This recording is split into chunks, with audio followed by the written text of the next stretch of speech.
Hello again. This is Michael from TOEFLresources.com, and today's video is how to write a high-scoring TOEFL independent essay. Now, I've already uploaded a video called How to Write a TOEFL Independent Essay, but this one is a little bit different. This is targeted at students who need to get a high score, like an especially high score of 25 points or more. It assumes that you have a pretty good command of English grammar and vocabulary, and that you already kind of know what the TOEFL independent essay is all about, but you have not yet hit your target score of 25 points or more. If you are completely new to the TOEFL, or if your English level is still kind of low, I do suggest you also check out the original How to Write an Independent Essay video. That one goes into some specifics about how the writing section works, what the question types are, and it has a few easier strategies to use. But if you need that high score, if you've been trying to get that high score and you haven't yet hit it, I think this video is for you. So let's get started. The question we're going to use today as an example is taken from the official guide to the TOEFL published by ETS. Here it is. Some people think that they can learn better by themselves than with a teacher. Others think that it is always better to have a teacher. Which do you prefer? Use specific reasons to develop your essay. It's a pretty standard question. There's 155 sample questions in the guidebook. I picked one at random. So, once you've got the question and you've chosen a side and you've decided on a couple of supporting reasons, you have to start writing your essay. And of course, you start by writing an introduction. So how do you write an introduction? Well, the good news is that you can follow a template for your introduction. That means a structure, an organization, and it's only 3 sentences long. But I didn't mention the best part. The best part is that this template works no matter what the question is. As long as it's a TOEFL independent essay question, you can use the exact same template, no matter what. So what is that template? Well, first of all, sentence 1 is what we call a hook. This is an interesting sentence that describes the topic of your essay without yet stating your main point.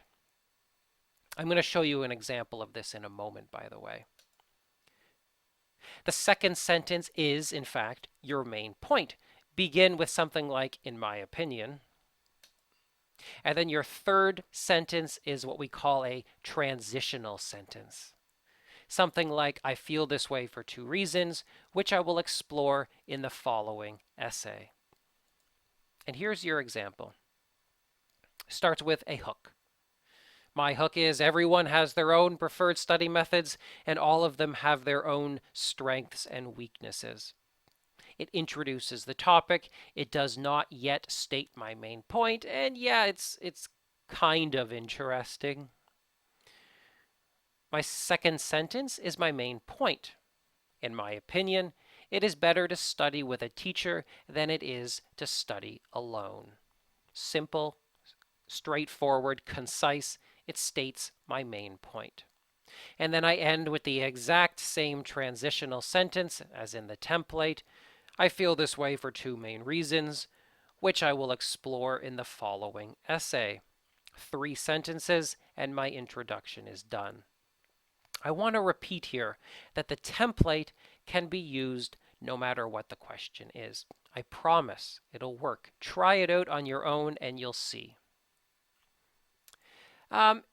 Since you guys are looking for really, really high scores, there are a few things I want you to keep in mind as you do your introduction. First of all, state your main point clearly.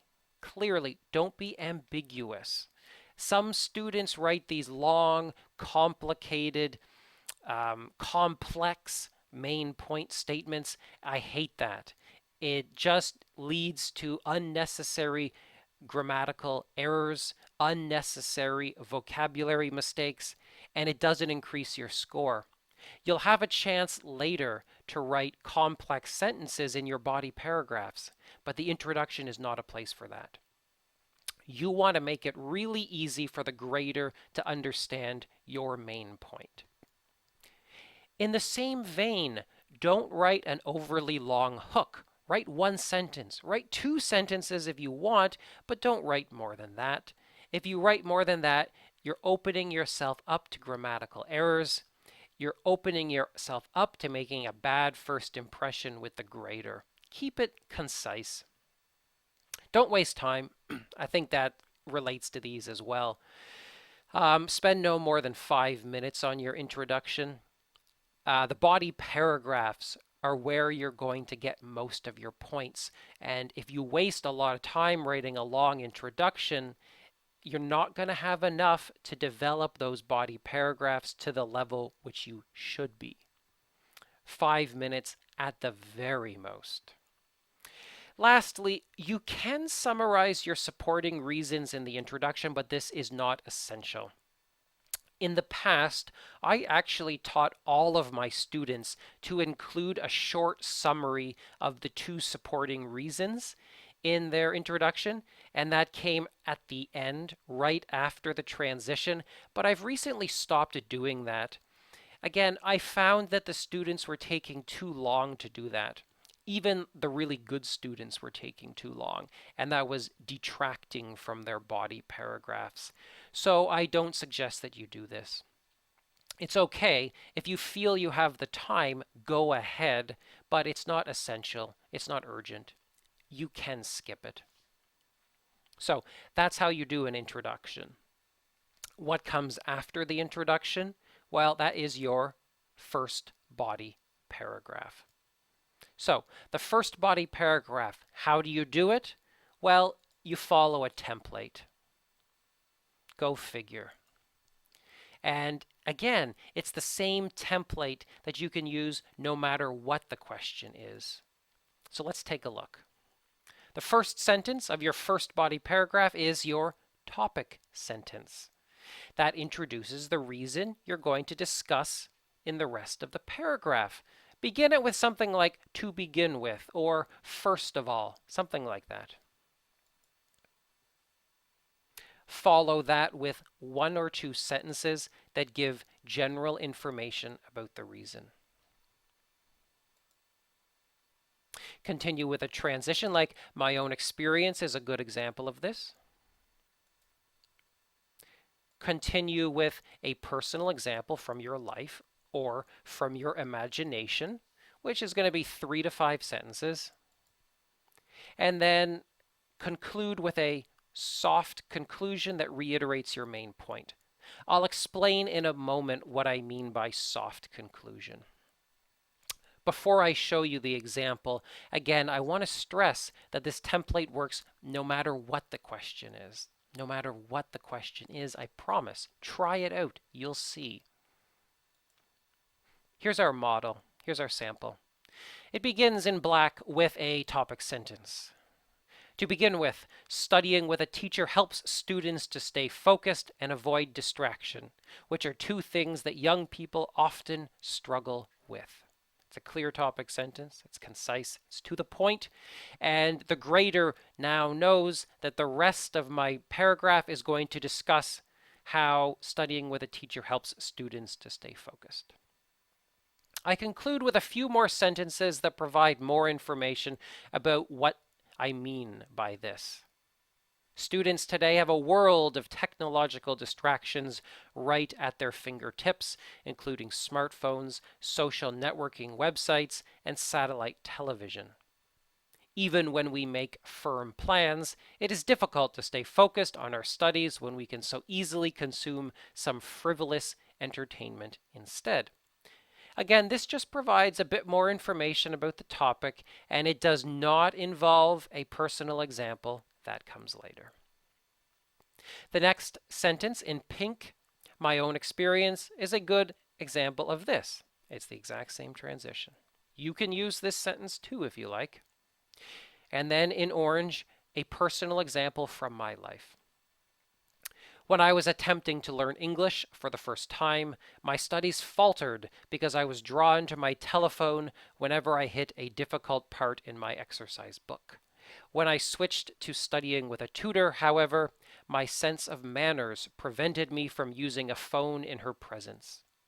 Additionally, whenever I tried to begin some idle small talk in order to avoid hard work, she gently nudged me back to the topic at hand. Um, Again, that's a personal example. And as I hope you know at this point, all of your body paragraphs should include a personal example or something like this one from your imagination. This didn't actually happen to me, but it works. It's a good personal example from my imagination.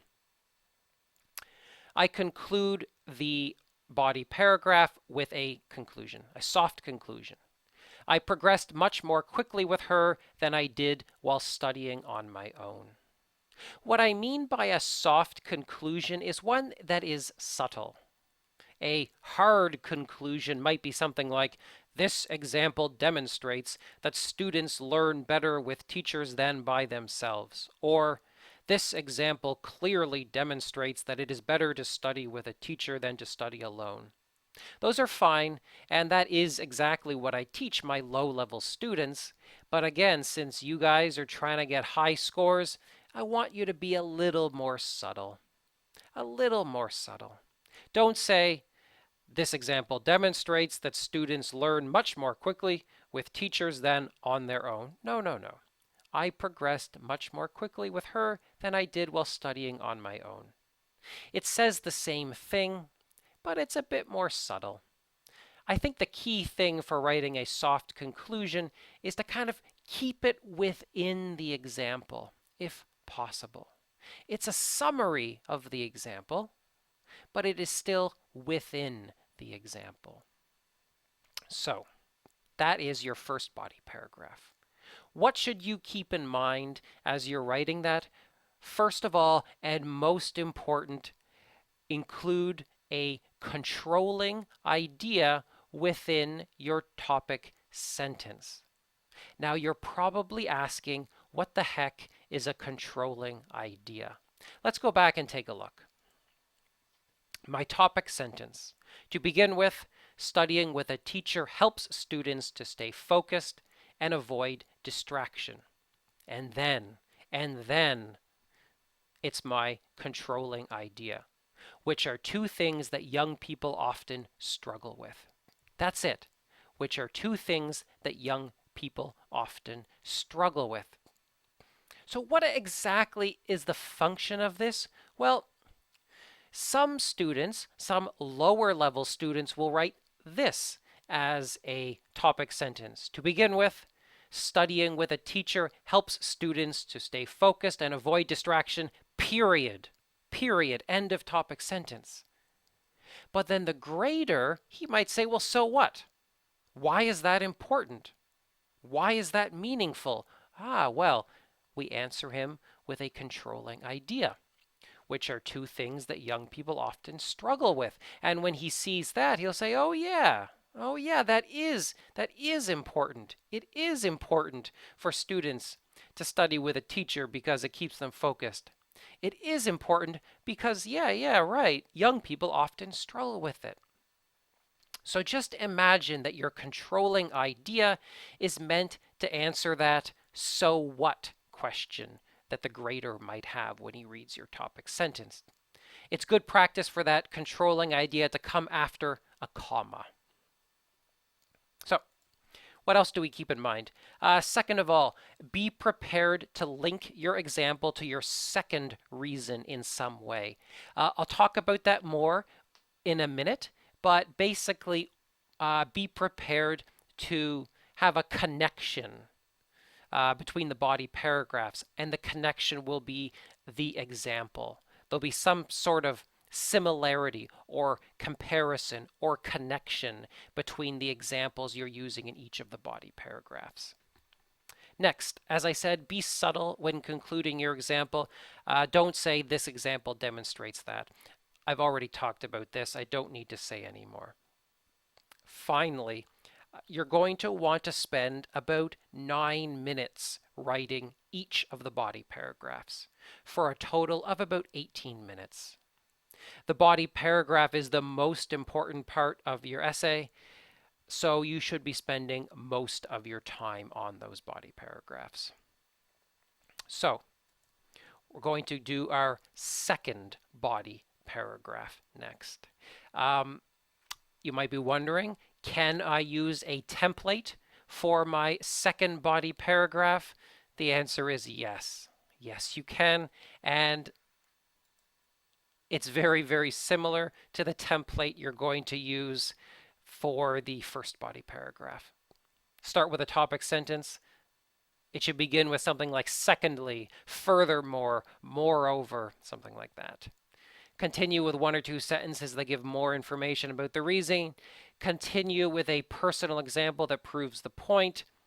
And then conclude it with a little gentle, soft conclusion. The only thing I've changed is the transition that comes before the example. I'll talk more about that in a moment, but basically, I just don't want you to use exactly the same transition. I don't want you to say, again, my experience is a good example of this. Use something different. And I'm going to give you a suggestion in a moment. Here's your model. It's long, but what the heck, I'll read it anyways. Here you go. Furthermore, students have an inflated sense of their own ability and intelligence, which causes problems when they try to study alone. Many people believe that with just a good textbook, they can master any topic on their own. They are of the opinion that they can create a curriculum all by themselves and formulate their own study plan.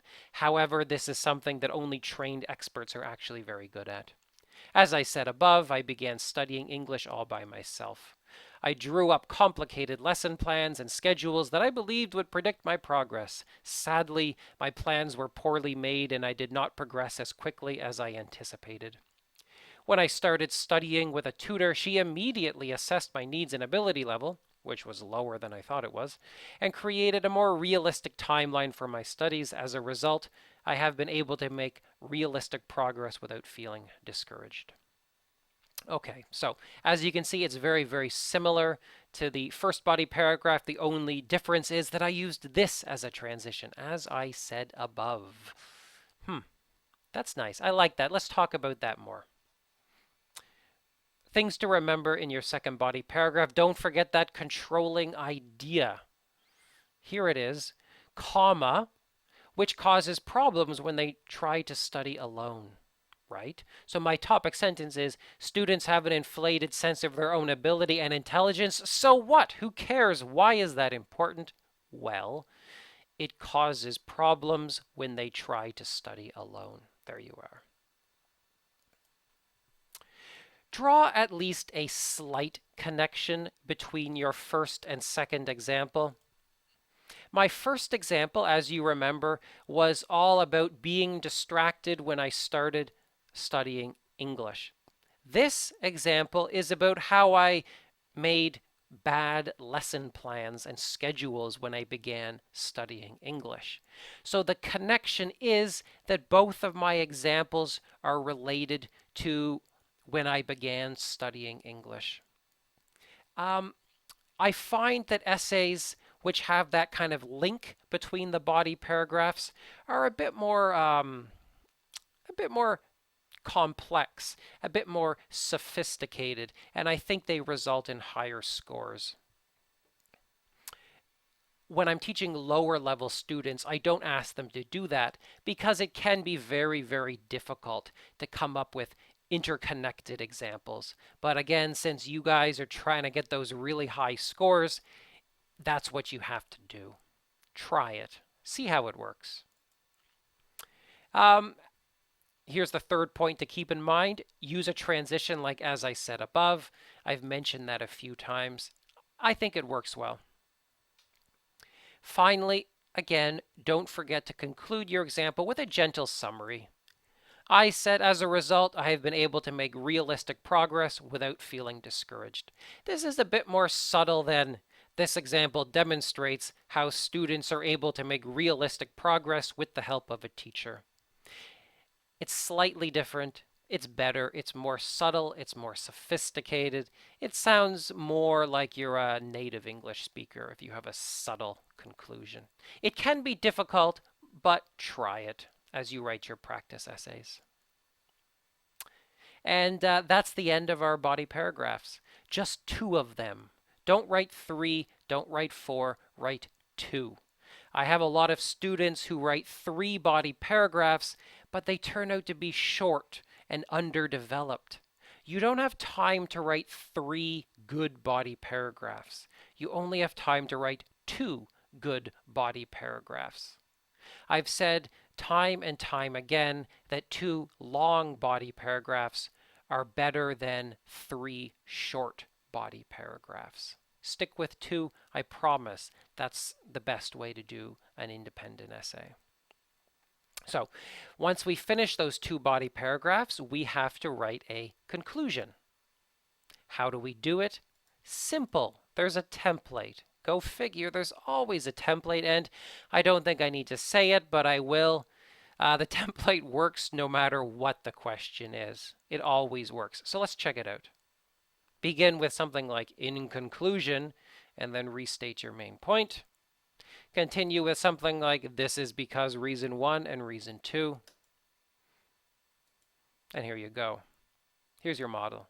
In conclusion, I strongly believe that studying with a teacher is better than studying alone. Yeah, okay. That's a summary of the main point. You could phrase it a little bit differently if you want. This is because teachers help us to avoid distractions and because they can assist us in creating realistic goals and learning objectives. This is a summary of those 2 reasons. Pretty simple. 2 sentences. Some people think that 2 sentences is too short for a conclusion. I don't. The conclusion just serves a function. It's not going to get you a lot of points. Those come from the body paragraphs. There are a few things to keep in mind as you write your conclusion. First of all, keep it brief. As I just said, the purpose is to summarize your main point and your 2 reasons. You could include a clincher if you want, but don't create needless complexity. The clincher is a final sentence for your essay, which introduces your opinion one more time, just to make an overall point about the topic that's outside of your 2 reasons. I used to teach my students to do that religiously, but I do find it kind of creates needless complexity, and it almost always results in grammatical errors. Go ahead and do it if you want to write a longer conclusion, if you're confident, but don't feel that you absolutely have to. So that is how to write a high-scoring TOEFL independent essay. I hope the strategy works for you. There's a few things that I'll mention before we close. First of all, aim for about 400 words. Write a bit more if you need a really high score. I teach my students to write between 350 and 400 words for this task, but since you guys are looking for really high scores, you should be writing 400 words. You can write a bit more. Just keep in mind that at some point the law of diminishing returns kicks in and you're going to not get any points for your effort. Honestly, if you're writing 500 words, it's not much better than 450 words. Use 2 minutes to plan before you start writing. So just sit down and make a few notes. And then at the end, use 2 minutes for proofreading. A lot of my students forget to do proofreading. It's really important. It's time well spent. Even the highest level students make sloppy mistakes that they can self-correct in the proofreading stage. Do your best to save 2 minutes for proofreading. Finally, you should avoid contractions. slang, and other non-academic language. When I'm teaching lower level students, I don't really get bothered too much by the use of contractions, but higher level students shouldn't be doing that because in academic writing, contractions are not acceptable. Slang also is never acceptable in academic writing, so you shouldn't be putting that into your essay. I'm going to leave it at that. If you have any questions, if you want more of this good stuff, you can stop by TOEFLresources.com. On that site, you'll find probably about 50 or 60 sample TOEFL essays which use this model, as well as some which use the beginner's model. You'll find guides to every section of the test. You'll find speaking templates, and you'll find this video in the form of an article. Meanwhile, thanks for watching, and I hope you'll come back next week for our next video. Take care then. Bye-bye.